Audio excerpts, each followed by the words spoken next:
Hello and welcome to Arcade Couch, best place to chill with friends and get game deals each and every Monday. My name's John Black. Joining the couch this week, Ashley Hobley. Hey Dylan, excited to be here before we hit the beach. You going to the beach? We will be this week. Oh, because of the release of Death Stranding 2 on the beach. Yes. Yes, I'm excited. To hit the beach. That's probably not what Hideo Kojima wants everyone to be saying. Like, guys, are you ready to Hit the beach? hit the beach? Yeah. I don't know if he had that planned, but Walk the beach, I guess. yeah. You know, it's a very funny, like, completely out of, like, no. I was about to say out of context, but even in context, the title Death Stranding 2 on the beach is a very funny video game title. Yes, it just is. Yeah. Just doesn't matter even if you have played the first one or not. Video games. Short episode this week, I think. Not a whole lot to talk about, but firstly, I've been playing more. I smashed out. I did nothing yesterday, but sit on my couch and play my Switch 2 pretty much from morning to afternoon. Yeah. Full sloth mode. Full fucking building up of the glasses on the coffee table, like just fucking full sloth mode. I finished Bravely Default, played a bunch more Mario. They were obviously my main two Switch launch games, so get to write my review on stuff this week. But I will say I've played Bravely Default before. I couldn't remember most of it. I kind of knew it got very like repetitive towards the end. Yeah, wild how like much that game. Well, it's hard to say about spoilers. They do like a narrative thing where they make you play over the same like thing several times, and I'm like, it's such a choice. Like, it's definitely something they could like just not have done. Turn. I wouldn't be like, if someone was like, I couldn't be fucked, I'd be like, yeah. Is it like a case of, oh, we need to get some more hours out of this game? Or is there a narrative choice? No, it is narrative reason. It's just still to commit to making people do it several times, not just once, but like several times. I know it's sort of like I guess it's not exactly the same, but it's like for all those people that get fully play like Nier Automata, and you have to play, you have to play. Yeah, but there's like something different every time, right? Slightly, which is the same as this. There's slightly something. Slight differences. Yeah. So, but yeah, that was interesting. So, what else was I going to say? Switch. How's it handling? It's 2 weeks in. Hasn't fallen apart? No, it hasn't fallen apart. And I've been taking it to work every day, I think, just about. So I've been doing the full, trying to make sure I'm taking it and playing it at home. So I get the full. What Switch accessories did you buy any, like carry case or? No. No? How are you taking it to?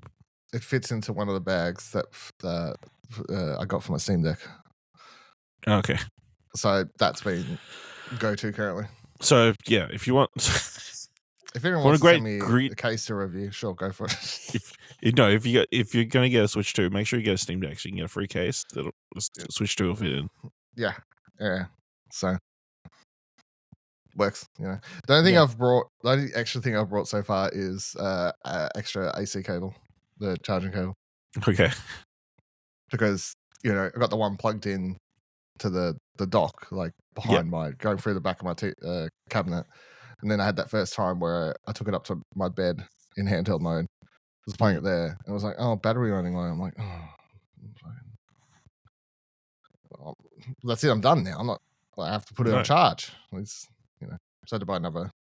Can you just use any USB-C charger? I think I want to be official. I don't want to avoid the warranty. No. I think depending on the wattage, it'll lower wattage ones if it's like any of the Steam Decks or the ROG or the old Switch or any of those things. Because I haven't tested this, but if it's not fully the right wattage, it'll run off the cable, but it won't charge at the same time. Yeah. sort of thing. So technically, yes, I could have used other things, but I don't have like a. I was like, I just need another one. I could like chuck in my bag. Yeah. You know.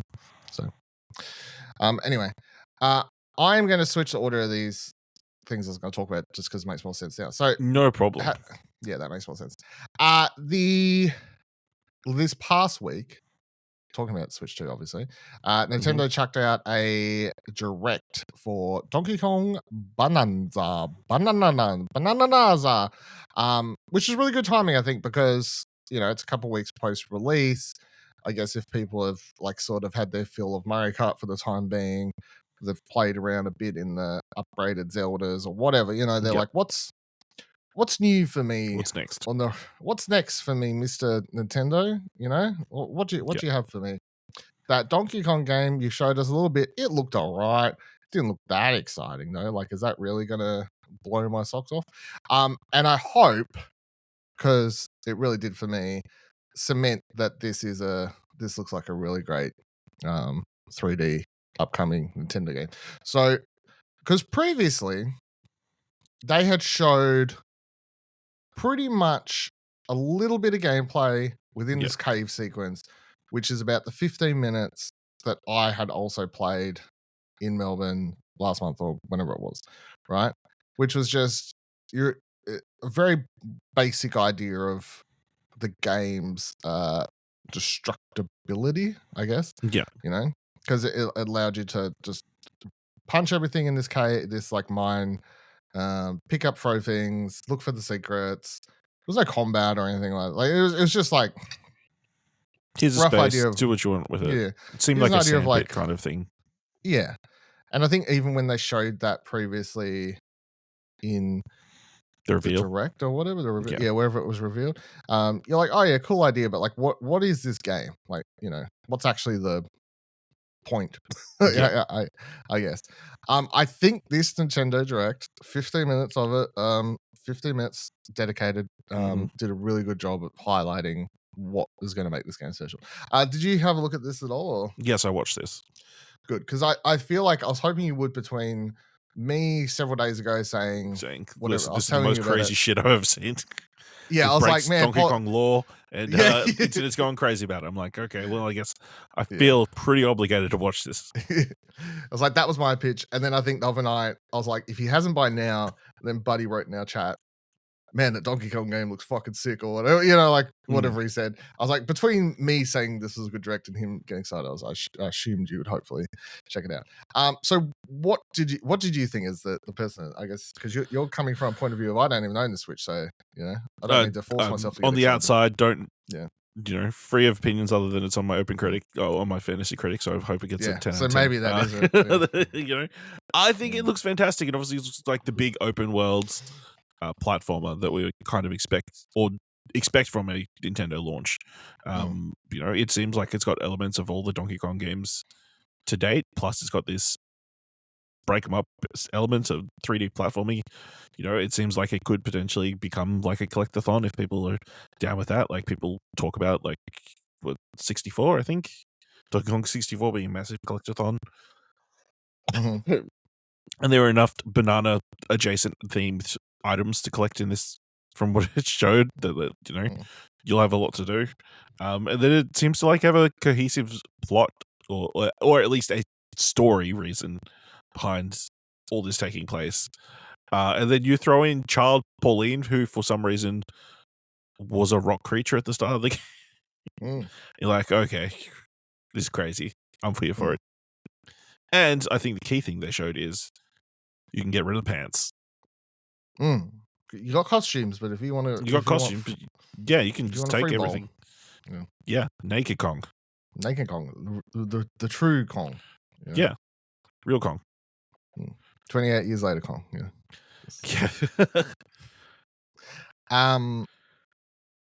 I before get on the gameplay stuff for a second. The polling thing I think is so funny. Trailer, the direct starts. Oh, Donkey Kong's on an adventure with this character called Rocco or whatever the hell they're called. Lockrock, and then whoa, you won't guess, it's Pauline. It hatches like an egg, and Hatches like it's a child Pauline. Which, as I was telling you the other day, very funny, just because I was looking through all these people going insane trying to figure out the lore. Because Pauline, the adult character who DK kidnaps in many of his adventures, including the original arcade Donkey Kong game where Mario takes him down, of course.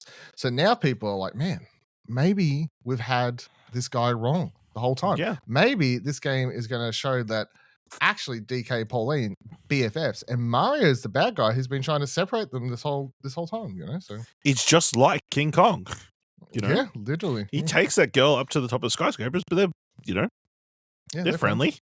They're friendly, yeah. But then they all have to go shoot him down because he's just a big monkey. Yeah. Yeah. So I think the King Kong comparison is quite strong in this, yeah. Yeah. I find it very funny if Nintendo is like, man, yeah, like Donkey Kong was a bad guy when we first introduced the character, but obviously over the years he's like, one of our main characters now, so we're gonna rewrite his history. You never kidnapped that woman. No, they're all friendly. They're all friends. Classic case of misunderstanding. Yeah, DK's been friends with Pauline for years. Yeah, they met when she was a child. Yeah. Here, here's the story. He helped her go to the center of the planet so then they could make a wish and go back to the surface. Yeah. Because apparently ladders are not a thing. No. Yeah. So that's the main crux of this game for what is the story and what's happening here. So it starts where the game starts presumably in that sequence that we'd seen before, and I played just Donkey Kong going for this mine to find a big fucking shiny banana or some shit. And then he gets sucked into some vortex thing or something, ends up in the underground world where he meets Pauline eventually. For some reason, because video games, that's enough. Each level, as he travels further and further down towards the center of the Earth, or whatever planet we're on, is different, biome themed, because they just chuck out any sense of whatever matters. It enables Nintendo to be like, here's your water level, here's your snow level, here's your why not? Here's your tropical level, here's your whatever, here's some dinosaurs and here's some other critters and here's Cranky Kong and Diddy Kong's running a shop for some reason and whatever else going on.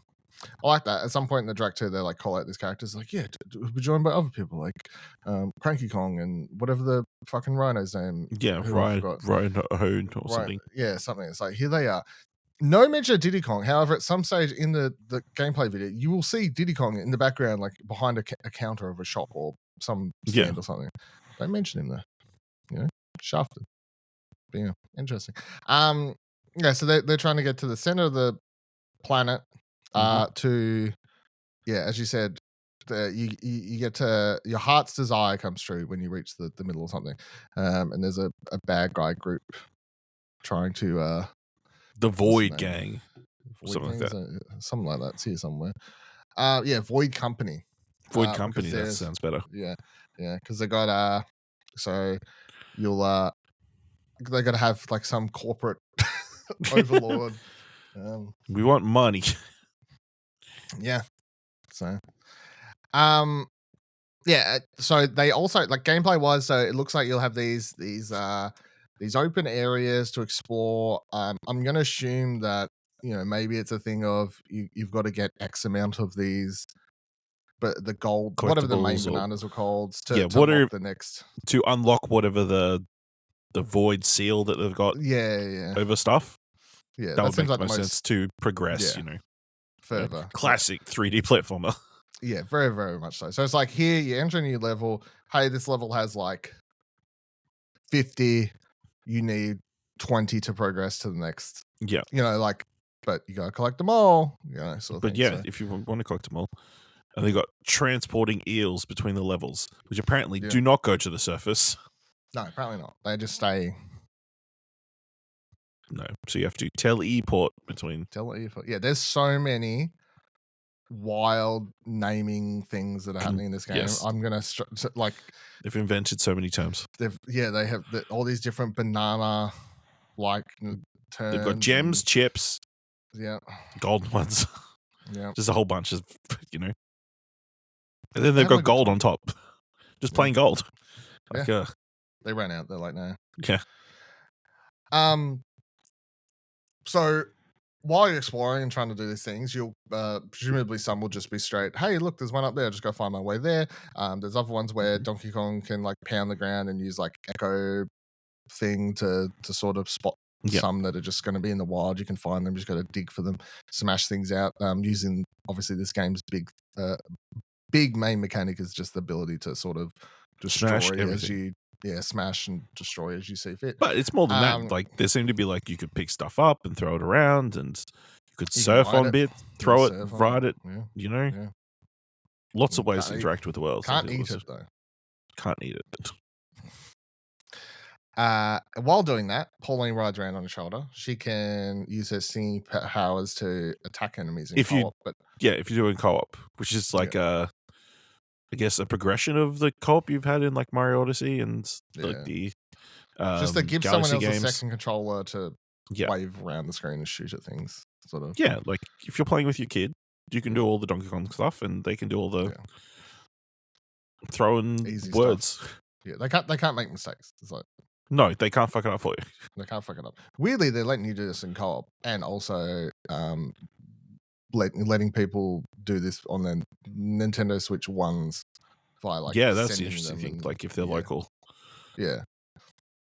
So which is a pretty big deal. yeah, lots of different ways to play co-op. If you've got a friend who's doesn't have a Switch 2 yet, but they've got a Switch 1 and they want to play the game with you. Yes, Mm-hmm. kinda, but yes. Yeah. Not fully, but so Pauline can also activate these different transformations you'll unlock throughout the game. Bananza transformations and enhance different versions of Donkey Kong where he turns into other animals. One is a souped up. One is just a bigger gorilla. One is just straight up just a big gorilla. But then you've also got a zebra one, an ostrich one. I think those were the two they showed off. So. Two main ones, yeah. So obviously zebra Which is funny. run fast, and then ostrich fly. But yeah, Donkey Kong no longer just ape. Yeah. Donkey Kong now all animals. Yeah. Why not? Why not? It just seems so random. Yeah. Although I guess in Donkey Kong Country, like those were the other creatures that you could ride on. You know, it would be an ostrich, and then you could also ride on a zebra, I believe. Yeah. So they're playing within. They're still within the canon, I guess. Within what animals that have been introduced. Yeah. I thought it's cool. Obviously, some of they show like some of the harder to reach things. You'll sort of have to try and correctly switch between these. Like use the zebra to run super fast up a thing, and then switch to the ostrich one to fly across or something. And yeah, so there will be some challenge here. And then also talking about challenge, they did show that there will be like bonus level type things you can find, secret levels you can find, and there will be 2D Donkey Kong levels to side complete scrolling. to get side scrolling Donkey Kong levels to complete to get some of the gold bananas or whatever we're trying to 100%. So yeah, there will be a mix of challenge and stuff to do. Yeah, new and old Donkey Kong, which is cool.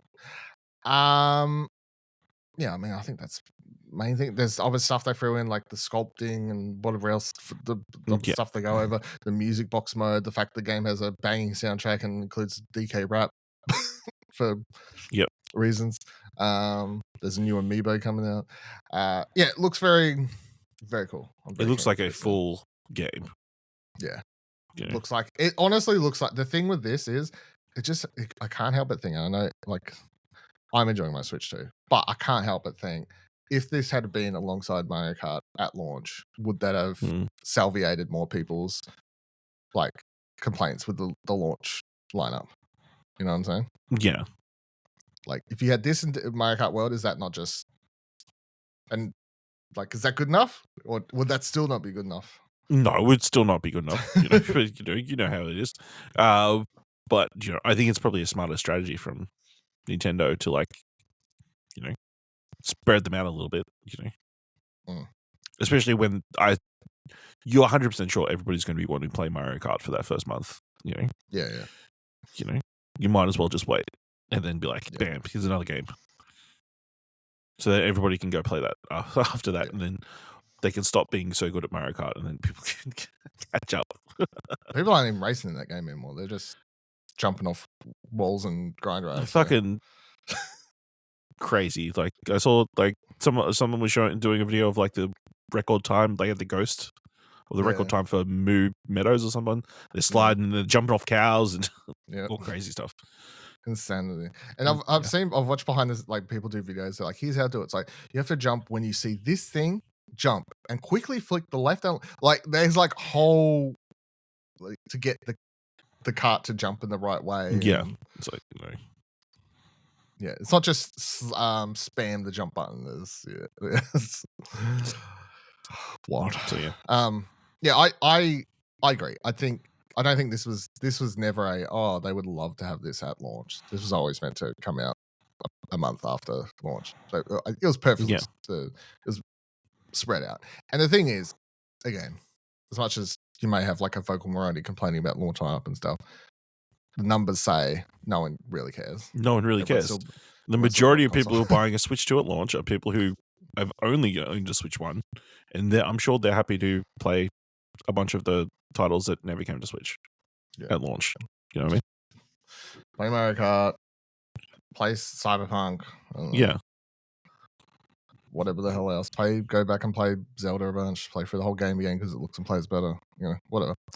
And then after that, when everyone's just sort of getting sick of that, and they're like, what should I do now? Bam! Donkey Kong. Yeah. Very keen. Bam, because that's what you'll do to the ground. That's, I'll say, I remember an amiibo for a while. I do like that amiibo. Were there watch amiibos? Was that a thing? Yeah, the Game Watch character. I've got them, yeah. Okay. They even come with like 3 different... actual watches, They can, so it comes with 3 different of the Game Watch characters, and you can switch out which one sits in the... Okay. In the actual amiibo, yeah. Was that? I can't remember. Did you see that? Did they have that in that quick shot where they show? Quick shot of the past amiibos, I guess, that were related. You know, which you can use to drop elements spears into your game, something. Yeah, whatever. This is weird. My care factor for me thinking how much I'll ever use my amiibo with my Switch is so low that all of them are actually on a corner table at the top of my hallway up here, like the level up from my lounge room where my Switch is, because I'm never reaching for those. They're just for show.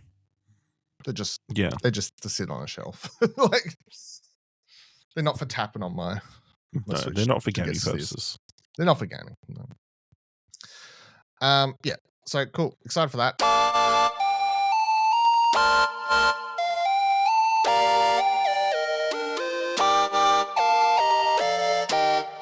FBC Firebreak released the Control spin-off. Yeah, Control multiplayer spin-off game. It is still developed by Remedy. They've never done anything like this before, though, which is you can tell. They have done the smart thing of making sure it's just everywhere for free, basically, quote unquote free, because it's on Xbox Game Pass, it's on PlayStation Plus, Xbox Game Pass, PC and console. So it doesn't matter if you're on PC, Xbox console, or PlayStation. If you have one of those subscriptions, it's part of your library. So they got the player base in for that, which sort of helps. It's an odd game. I need to go back and play some more now that they've put out a patch last night that apparently makes it a little bit more exciting, I guess. Because my main problem was there wasn't a lot of just empty. Just unlock. You weren't unlocking a lot of stuff. And in this type of game, sort of, you want to be feel like you're leveling up and earning things as you play, which is apparently something to fix. Nonetheless, anyway, the game it's a 3-player co-op versus AI game. There are 5 missions at launch Like you can do, you can pick on them and do one, or you can play and quick play and join random people, whatever you want to do. There's couple different 3, I think, degrees of difficulty.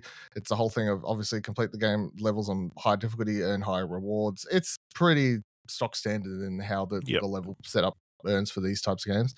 But the way it works is different enough that makes it fun to play. So there's of the 3 different character classes in it, because it's basically like you're playing as a dude, just random nobody who's sent in to clean up a mess within the oldest house. Like shit's happening, and there's always like a job. So like one of them is in the furnace area from Control. All of his thing, and someone who's played obviously the game, all of the levels and the places are instantly recognizable from within Control's game, which is cool. And some of the jobs make sense that, and tie into like stuff that was happening within that game. So one of them is all the furnaces are going off, so you got to like fix them all. Another one is literally the sticky note level, where there's just sticky notes everywhere in Control, and in that level you've got to destroy all the sticky notes. They're like thousands, I think, sticky notes that you have to destroy. Okay. Luckily, you can destroy more faster by setting off like sprinklers in the area. So obviously, it's like at the same time, you of course, no matter what you're doing, the objective, you're getting attacked by the hiss periodically, who like spawn in the monsters of the Control universe. The whole mixture of just the ones with guns shooting at you, ones charging at you, trying to attack you in melee, the ones that sitting on fucking chairs and floating around the room, just shooting you from there. And then you've got the big bad boss sort of ones, mini boss ones that spawn every now and then that get assigned random names because they're badasses. I don't know. So you come around a corner and it'll be like, Randy Pandies. And I'm like, oh, Randy's here, and Randy's got a machine gun. Yeah, so like the mission structures sort of change, and one of them's like you're pushing a minecart and sort of filling it up with stuff at the same time or whatever. So like each level is different enough that you're doing stuff, and then also the 3 different character classes that you can play as.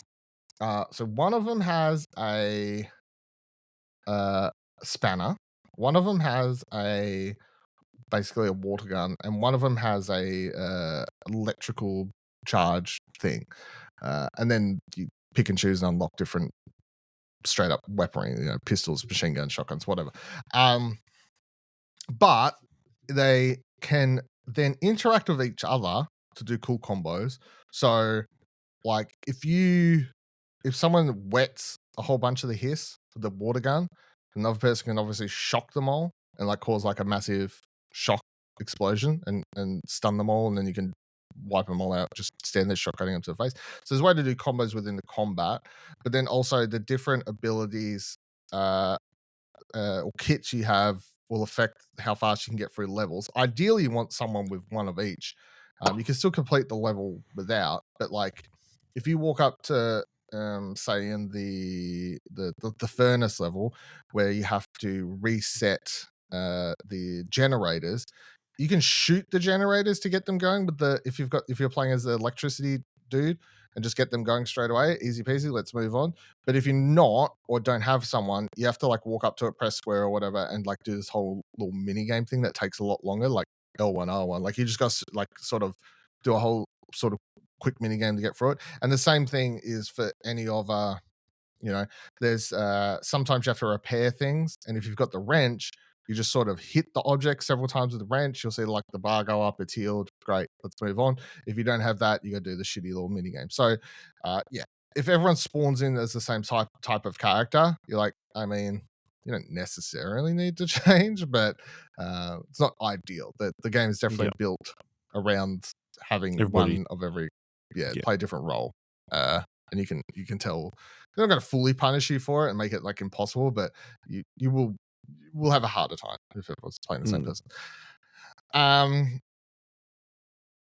But yeah, I mean, so as you level up, you unlock different perks, and there's a massive perk tree, and it starts as simple as, I don't know, sprint longer, and then I think from what I've have an extra grenade, free to all the way down further. You're unlocking weird stuff I haven't unlocked, like do better combos and stuff like that.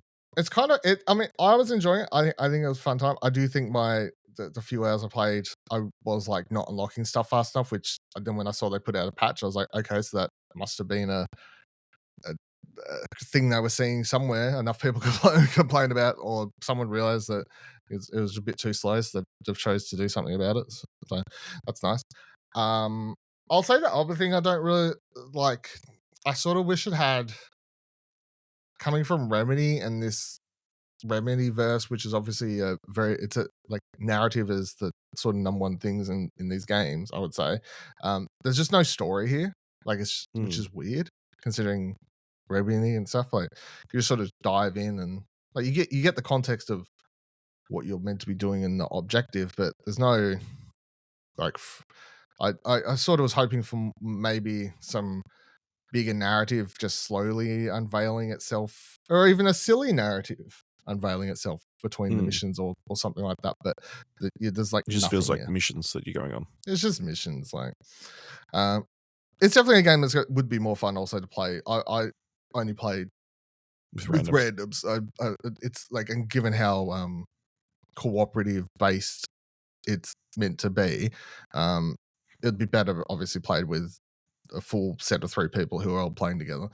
I will say also, not that I wanted to, because I wouldn't, but I did find it very interesting and sort of odd that when you do jump into a group randoms, it doesn't have voice comms. Even if you wanted to talk to the other people to help communicate with them, it doesn't actually have that, which is weird. You would think it would. 2025? Yeah. Like you would think that voice comms would just be a thing. I guess save money on moderation. Yeah, I don't know. Or like, it's weird. Or that kind of stuff. Yeah. Yeah, that was odd. So plus, I guess they assume that you just use the console-based voice chat or whatever. Yeah, I mean, if you're playing at randoms, like you don't. Yeah. I just if I'm clicking quick play, jumping in with Joe Schmo and Bobby Bib Bob, don't know what's going on. Yeah, I mean, play some more. It's Remedy. I'll enjoy the world. All right. I would say I'd say like my enjoyment factor would be lower if it wasn't within a world that I feel you're interested in. Yeah, I'm interested in. So that's how I feel about that. All right, final. Just a quick news story to finish it off to get your 2 cents on this, because I thought this was interesting. So, Eurogamer writes, support for Beat Saber on PS4 and PS5 ends, shining a light on PS5's lack of success. Beginning this month, updates will no longer be released, including new songs or music packs. The game will still be available to download and play, with any extra content released prior to 18th of June will remain purchasable and playable. Cross-buy between PS4 and PS5 will also remain active. In addition, multiplayer will no longer be available on PlayStation console from 21st of January 2026. Essentially, Roger Gamer, it seems the studio's view on PlayStation VR devices in the same light. Oh, sorry. Previously, in November 2024, Beat Games ended support for MediQuest 1 devices as they became obsolete. Essentially, it seems the studio views PlayStation VR devices in the same light. Do you think this is a sign of just how bad Beat Saber 2 coming, baby? Yeah, I don't know. It's hard to say. Like, well, obviously, if they're obviously not getting enough revenue to like justify continuing to update or keep things updated, on the regular. So, I think it is surprising, but I think probably the people who play Beat Saber the most are on other platforms, would be my guess, where they can easily modify the game to have tracks that maybe aren't listed. Do you know what I mean? I did see when I saw they posted this on their social media first, and the top comment I saw wherever I saw it, I think it was Instagram, someone just straight up like, well, if you're going to do that, can you just let us put our own songs in? Like, exactly. So, Mm.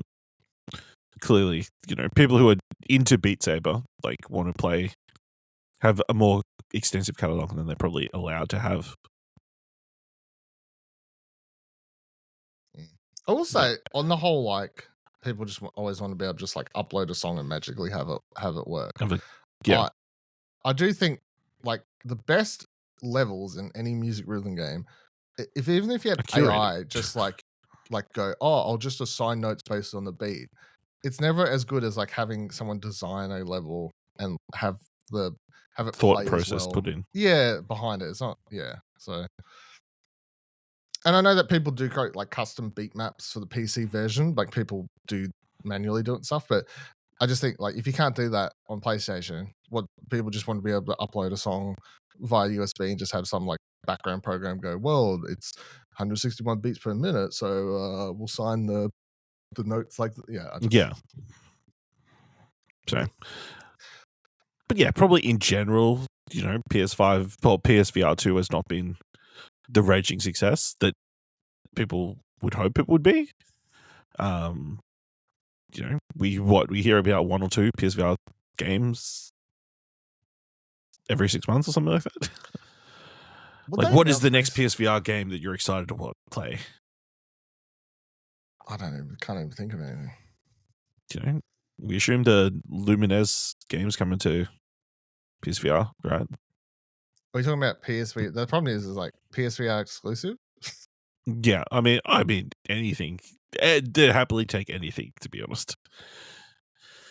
It doesn't help that Meta's like obviously gotten a lot of exclusive companies to go work on Meta VR, or studios to do Meta exclusive games, that are probably the more exciting ones in their market. So,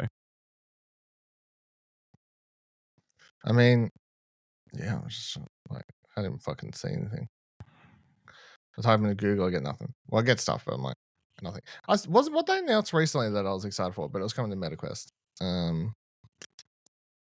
What was a recently announced VR game that looks exciting? Was Alien? that like one of the? No, I don't think it was Alien. Oh, Deadpool, right? Deadpool. Yeah. Like as far as like big name VR games, that's probably the biggest recent announcement, right? Well, that's because of the IP.